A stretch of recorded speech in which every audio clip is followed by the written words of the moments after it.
Agora, é sempre bom a gente pôr um espelho diante de nós. Não imaginar que tudo que a gente faça ou deixa de fazer seja absolutamente desvinculado de exemplos, resultados, situações que a gente vê bem próximos. E não tem nenhum vizinho tão importante quanto a Argentina para nós. O que está acontecendo lá? O Banco Central da Argentina aumentou a taxa de juros básica de 91%, vocês ouviram bem, é 91%, foi para 97%. Para quê? Para tentar conter a inflação no país, essa já passou dos 100%. Confira. A alta dos juros faz parte de um pacote emergencial divulgado pelo governo argentino. Em abril, o índice de preços ao consumidor local cresceu 8,4% na comparação com março e já acumula 32% só em 2023. A inflação no país ultrapassou 108% em abril, no acumulado de 12 meses. Em comunicado, o Banco Central argentino explicou que a decisão do aumento da taxa de juros tem o objetivo de defender os investimentos em moeda local, evitar a instabilidade financeira e acelerar os acordos com o Fundo Monetário Internacional, o FMI, além de negociação de garantias com o bloco do BRICS para importações e câmbio com o Brasil. Até o final da semana, outras iniciativas devem ser anunciadas. Segundo o Ministério da Economia do país, o Banco Central vai intervir mais no mercado de câmbio e administrar o ritmo do rastreamento da desvalorização do peso argentino. O governo pretende ainda incentivar o consumo de produtos nacionais, por meio da redução das taxas de juros de cartões de crédito para compras parceladas. Os saldos não pagos dos cartões também terão uma redução de 2 pontos na taxa de financiamento. Pequenas e médias empresas serão beneficiadas com redução de impostos e proteção para aumentar a competitividade, na tentativa de sustentar a atividade econômica do país. Uma nova unidade de análise de operações comerciais será criada, com o objetivo de responder mais rapidamente a aumentos e variações de preços. Pode multar aumentos considerados abusivos e agilizar o comércio exterior, entre outras medidas.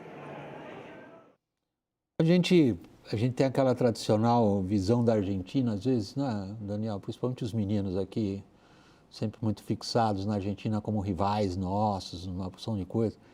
Mas nesse caso, eu tenho uma admiração e eu posso dizer assim abertamente, uma paixão pela Argentina como país. Assim, minha primeira viagem internacional. Dá uma tristeza, Daniel. A gente fala aqui de novo com repórteres profissionais, a gente já passou por tantas situações de crise. Agora, esta é uma situação de crise provocada por um ambiente político. Eles têm tido seca, isso tem afetado consideravelmente a exportação deles de soja, particularmente. Mas a Argentina, hoje, lendo esse noticiário, a gente só pode reiterar esse caráter único. É o único país do mundo rico que ficou pobre. E a lição disso? Eu também sou um argentinófilo, William. Morei 2 anos em Buenos Aires e tenho uma paixão imensa pelo país, mas atribui-se a vários economistas diferentes. A paternidade é duvidosa, a frase de que existem 4 tipos de países no mundo. Os ricos, os pobres, o Japão, que tinha tudo para ser pobre e ficou rico, e a Argentina, que tem tudo para ser rica e vira pobre. O caso da Argentina é dramático mesmo, porque você tem ali uma sucessão de problemas e de governos de matizes ideológicos diferentes que não conseguiram atacar seus problemas. O macrismo, eleito em 2015, tentou um ajuste fiscal muito tímido, muito gradualista, nunca conseguiu entregar, precisou refazer acordos com a FMI e o novo governo abriu as torneiras do gasto novamente, o governo que se encerra agora em dezembro. E acho que na Argentina nós vamos viver um inverno literalmente muito rigoroso. As reservas internacionais líquidas, descontando os compromissos, já estão abaixo de zero, estão negativas.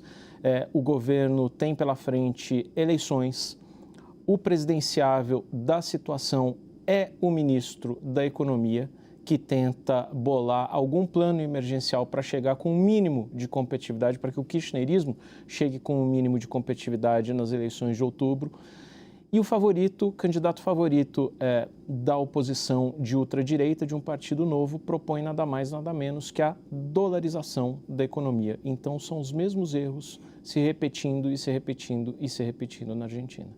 Caio, o Lula tentou recentemente, aliás, a gente deu um destaque merecido, nosso trabalho dos nossos editores foi ótimo nesse sentido, aquela cena, Alberto Fernandes saindo do Palácio, foi no Alvorada, não, foi no Planalto, saindo do Planalto com o Lula e o Lula, aqueles tapinhas nas costas dele, aí mandou o Haddad tentar ver com a Yellen, secretária do Tesouro americano, como é que conseguiria ela mover os Estados Unidos a demover o FMI, nas palavras do Lula, de manter, como o Lula acredita que é o FMI que está mantendo a faca no pescoço da Argentina. Não parece que ele entendeu qual é a natureza da crise argentina. Como é que fica agora essa operação Vamos Salvar los Hermanos? Tá todo vapor, William. Inclusive, salvo engano, na agenda do Haddad amanhã, estou checando agora aqui, tem FMI também, missão do artigo 4º ao FMI. Tem uma missão da FMI no país, né, em Brasília nessa semana, né, o Daniel pode me corrigir, mas está tudo em curso, e não só com os americanos, né, isso também é com a Ásia, com os China, BRICS, basicamente. Com a China. Parece não, né? Certamente a política externa brasileira nesse governo Lula 3 colocou esse projeto, vamos dizer, salvar/ajudar a Argentina. Mas salvar/ajudar das garras do imperialismo yankee, pelo que parece. Dos dois, Deixa eu dar né? nome aos bois, tá? A culpa é do FMI, a culpa é dos gringos e vamos tentar salvar los hermanos. Isso, aqui, Rodrigo Valdez, diretor do Departamento do Hemisfério Ocidental. Amanhã vai estar com o Haddad às 10 da manhã. E hoje, salvo engano, pelo que eu tinha visto a agenda do Haddad também. Eu tenho uma percepção um pouquinho diferente da sua. À vontade. Eu acho que o Haddad está fazendo isso porque politicamente é melhor do que dar dinheiro do brasileiro para eles. Ele está sofrendo uma pressão forte pela esquerda, pelo PT, de dar dinheiro do BNDES, tentaram via BRICS, chineses não concordaram. Então, assim, o que restou diante da pressão política foi bater na porta do FMI. E a percepção que eu tenho conversando ali no entorno do ministro Haddad é que, assim, olha, melhor a gente fazer isso do que botar o nosso dinheiro em questão. Agora, o diagnóstico para a Argentina, e os números estão aí, não deixam mentir, o que está acontecendo por lá? O governo do Alberto Fernandes está tentando segurar essa situação até a eleição, para ver se o candidato peronista, que a gente ainda nem sabe direito qual vai ser, tem algum suspiro. Não vai dar. Massa é o candidato. Provavelmente Massa. Não vai dar. Assim, eles vão ter que fazer uma desvalorização da moeda, porque hoje o câmbio real, o câmbio do governo e o câmbio real é completamente distinto. É isso que o FMI tem cobrado deles para poder fazer um novo empréstimo. E a hora que eles fizerem isso, porque vai ser obrigatório, essa taxa de juros é um reflexo disso, o FMI vai pedir compromissos fiscais do país. Eu lembro que a última cobertura que eu fui fazer na Argentina foi do último default de dívida que eles deram. A situação está de novo colocada, porque eles não fizeram o dever de casa. Você me tirou um gosto, eu adoro uma divergência, mas eu não consegui perceber no que você falou, a divergência, porque o que você descreveu foi um tapinha nas costas, o mesmo que o Lula tinha dado no Fernandes. A nossa capacidade de mover a direção do FMI na direção de ajuda política a um irmão necessitado é zero.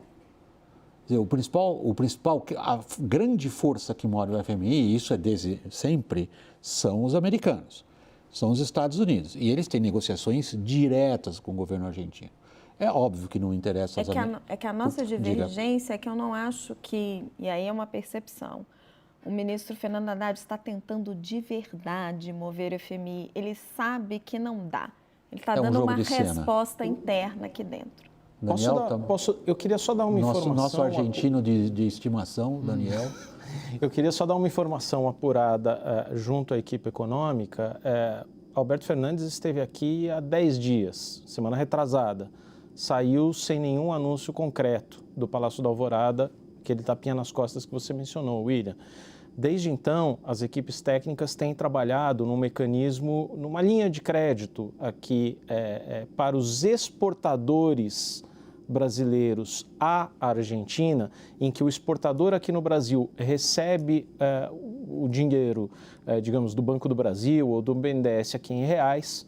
A Argentina recebe esses produtos, o importador argentino, e ele tem um prazo de 180 dias ou de 360 dias para pagar o Banco Central brasileiro, que aí sim levaria esse dinheiro para quem exportou e recebeu lá atrás. Pois bem, nesses 10 dias não houve avanços entre os técnicos. E por que não houve avanços? Ninguém se sente confortável com as garantias que o Banco Central da Argentina estaria disposto a dar para o Brasil. Então, é uma equação muito difícil, mesmo quando existe vontade política. E existe mesmo, no caso da Argentina, existe uma vontade de ajudar, mas tecnicamente ninguém sente segurança no tipo de garantia que Buenos Aires quer ofertar para o Brasil. Caio, isso aí coloca para a gente fechar essa parte da roda, eu tenho a sensação que o assunto ao qual nós vamos voltar. Nós tratamos semana passada com certa, vamos dizer, com certa intensidade a situação no Chile, onde você tem uma virada de esquerda para a direita com uma rapidez impressionante do ponto de vista da manifestação do eleitor. É o que nós vamos ver na Argentina. Esse governo está perdido. A única dúvida é saber qual é exatamente o candidato contrário ao peronismo que será o vencedor nas próximas eleições. É, de novo, um espelho para a política brasileira? Completamente, né? Tudo que está acontecendo aqui ao redor. O que eu tenho achado muito interessante nesses debates aqui, tanto o debate do Chile quanto o debate da Argentina, é como o executivo está caminhando para um lado e o legislativo caminhando para o outro, que é claramente o que aconteceu no Chile agora. A gente tem que ver até que ponto, porque na Argentina pode vir o que eles chamam do novo Bolsonaro lá, mas eu já conversei com jornalistas, colegas argentinos que dizem que não é bem por aí, né? Javier Milei, né? Mas assim, é um outsider, né? Isso a gente sabe que é um outsider. Então pode caminhar para um outro lado de novo depois de estando 5 anos. Mas em diversos países está tendo essa situação. E eu tenho uma curiosidade imensa de ver que se um sujeito como o Milei ganhar, ou se a direita retomar lá, se haverá essa disposição do governo Lula 3 com a Argentina que a gente está vendo agora.